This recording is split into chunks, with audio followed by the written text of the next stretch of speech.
Todo fã de cinema sabe que um dos assuntos preferidos de Hollywood é a Idade Média. Durante décadas, os filmes nos mostraram uma Europa repleta de cavaleiros nobres, de camponeses ignorantes e de bruxas nefastas. Mas é claro que nem tudo mostrado nessas obras reflete o que era a verdadeira vida medieval. Mas tem muito filme que pode nos ensinar, sim, muita coisa legal sobre a Idade Média. Um deles, inclusive, é uma comédia que está completando 40 anos agora. E é claro que eu estou falando da obra-prima do grupo Monty Python, Em Busca do Cálice Sagrado.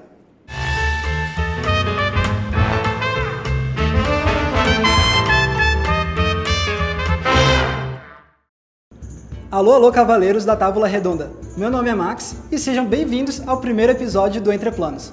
A nossa intenção aqui é discutir diversas ideias sobre cinema, séries de TV e tudo aí relacionado ao mundo do audiovisual. E a gente já vai começar falando sobre um dos meus filmes preferidos de todos os tempos, que é Em Busca do Cálice Sagrado.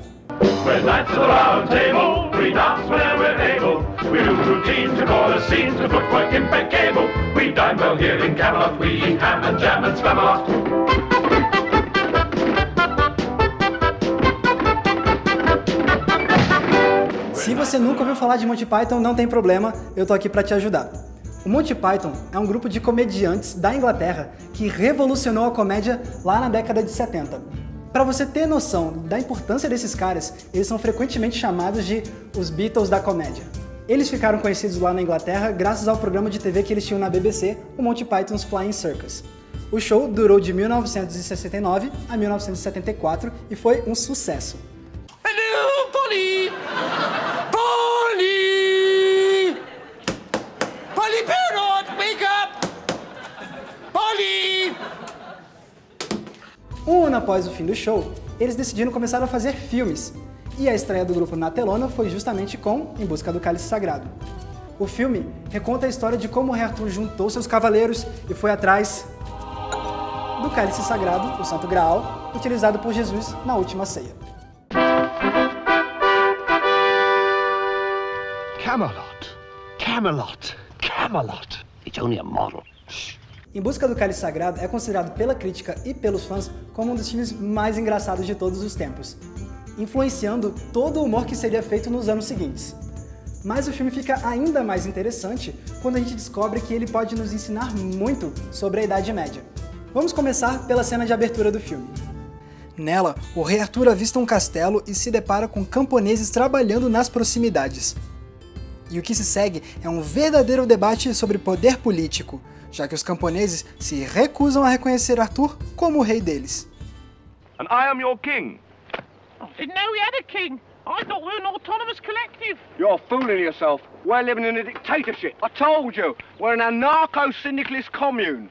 Supreme executive power derives from a mandate from the masses, not from some farcical aquatic ceremony. Be quiet! Shut up! Will you shut up? Ah, now we see the violence inherent in the system. Shut up! Oh. Ok. É claro que não existiam trabalhadores rurais naquela época que se autodenominavam como uma comunidade anarco-sindicalista. Isso faz parte do humor absurdo e inocente do Monty Python. Mas essa cena é bem legal porque ela nos faz refletir sobre o nosso senso comum de que camponeses medievais eram pessoas totalmente ignorantes e submissas ao poder feudal. Na verdade, existem diversos registros históricos que mostram que os camponeses muitas vezes possuíam sim conhecimentos sobre leis e sistemas políticos, e que, às vezes, eles usavam esse conhecimento para se rebelar contra o sistema. Quem nos mostra isso é o próprio Terry Jones, um dos integrantes do Monty Python que, inclusive, é um historiador formado pela Universidade de Oxford. Lá em 2004, ele produziu uma série documental para a BBC sobre a Idade Média chamada Medieval Lives.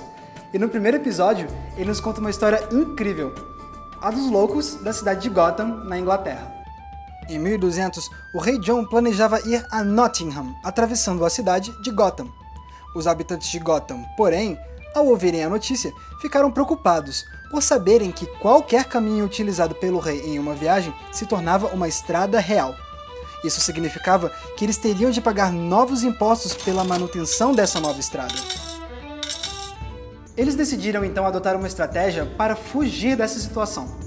O plano era o seguinte: quando a comitiva de mensageiros do rei chegasse em Gotham, todo mundo na cidade deveria se fingir de louco.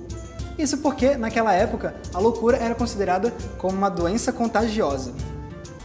Assim, quando a comitiva de mensageiros do rei chegou a Gotham, ela se deparou com os habitantes agindo de forma insana.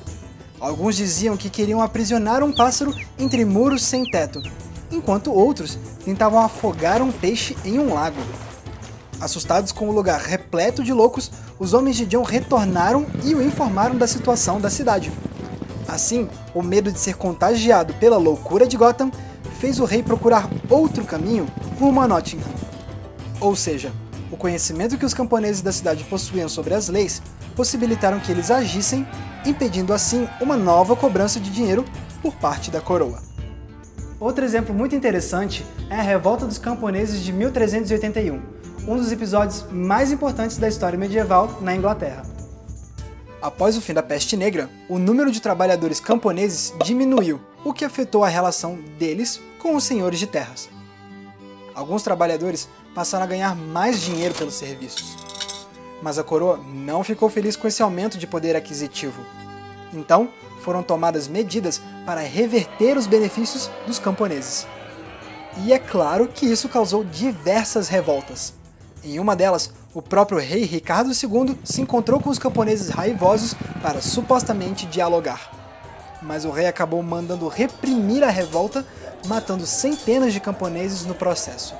Apesar do fracasso, a revolta dos camponeses foi importante por demonstrar a insatisfação do povo com o sistema senhorial. A partir desse episódio, a resistência à servidão se mostraria cada vez mais forte, o que levaria eventualmente à ruína do sistema feudal. Ou seja, a atitude dos camponeses lá no começo do filme não parece tão absurda agora, não é? Outra cena muito boa de analisar acontece logo em seguida no filme e trata de um dos temas mais intrigantes da vida medieval, a bruxaria. Ao continuar sua viagem, o rei Arthur chega a uma vila e se depara com uma multidão que leva uma mulher a um cavaleiro, afirmando que ela é uma bruxa e que ela deve ser queimada. We have found a witch. May we burn her? How do you know she is a witch? She looks like one. I'm not a witch, I'm not a witch. But you are dressed as one. They dressed me up like this. And And this isn't my nose, it's a false one.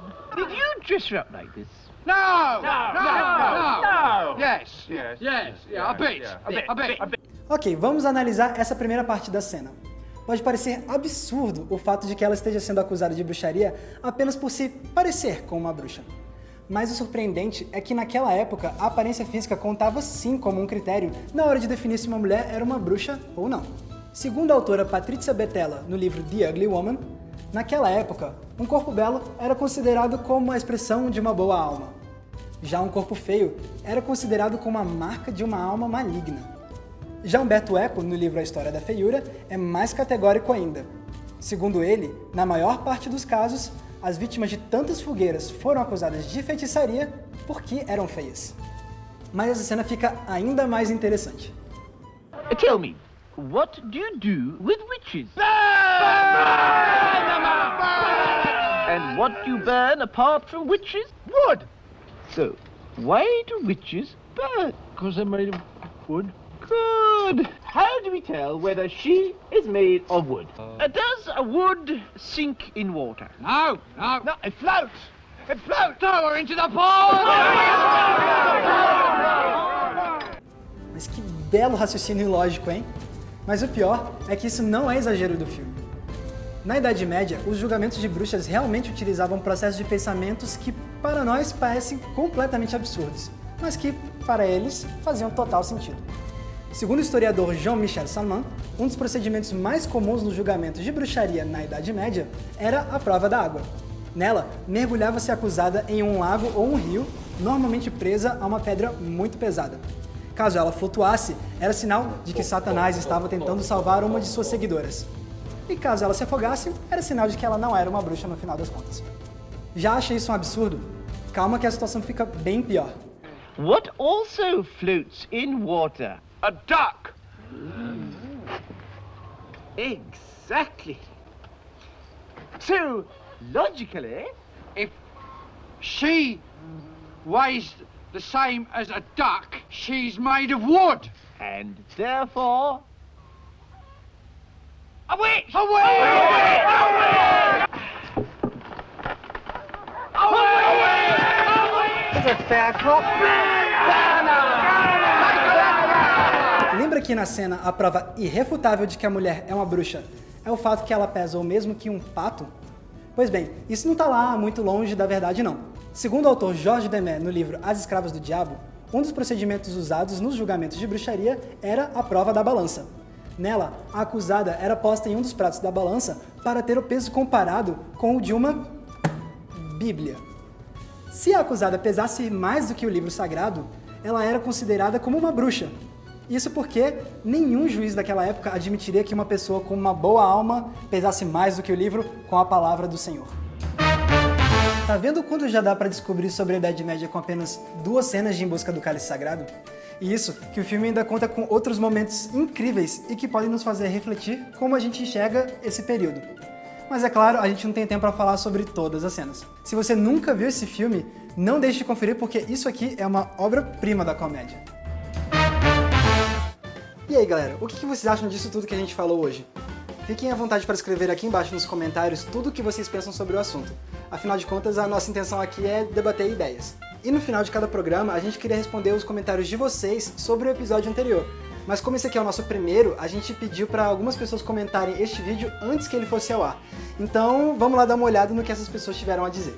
A Verônica Machado fez um comentário bem legal para falar sobre julgamentos de bruxas, mas já não tanto no contexto da Idade Média, e sim na Inquisição no início do século XV, e ela conta como inquisidores ainda procuravam defeitos e marcas corporais nas acusadas de bruxaria, ou seja, procurar alguma parte com excesso de carne, ou achar um mamilo defeituoso, ou até mesmo verrugas. Todas essas coisas eram sinais de que era uma bruxa. E isso é interessante para mostrar como permaneceu essa noção de que defeitos corporais eram um reflexo de uma alma maligna, passando desde a Idade Média pela Idade Moderna, e se a gente parar para pensar, até hoje a nossa forma mais básica de representar o arquétipo da bruxa é aquela velha corcunda com o nariz excessivamente grande e muitas vezes até com uma verruga. O Alexandre Cosi também escreveu, só que para falar sobre o episódio dos Loucos de Gotham, e para apontar que, da forma como a gente retratou, pareceu que era uma cidade composta apenas por camponeses, e ele fala que, na verdade, cidades são espaços muito mais complexos, não são normalmente compostas por apenas um tipo de pessoa, e ele tem toda a razão, que nem ele mesmo aponta no comentário dele, cidades medievais não eram apenas camponeses, também eram compostas por comerciantes, representantes do clérigo, normalmente um representante da cidade que era uma pessoa bem mais esclarecida do que a média. Então, de fato, a forma como a gente representou pode parecer uma versão bem simplificada das coisas, mas ele pelo menos acha legal que a gente demonstrou que essas classes mais baixas na Idade Média tinham sim interesses políticos e não eram pessoas completamente submissas. Bom galera, essa foi a nossa estreia. Se vocês quiserem conferir as nossas fontes e links para outras coisas legais relacionadas a este episódio, é só dar uma olhada aqui embaixo na descrição do vídeo. E eu queria aproveitar para agradecer ao pessoal do Carcassonne Pub por terem deixado a gente filmar o nosso primeiro episódio lá. Não deixem de conferir a página deles, a gente vai colocar o link aqui embaixo também. Ah, a gente tem um Facebook e um Twitter, então, se vocês quiserem acompanhar a gente nas redes sociais, é só clicar nos links que estão aparecendo aqui na tela. Não se esqueçam, é claro, de curtir esse vídeo e assinar o canal para não perder nenhum dos nossos debates sobre os nossos filmes e programas preferidos. Isso é tudo por hoje. Muito obrigado pela audiência, um abraço e até a próxima sessão.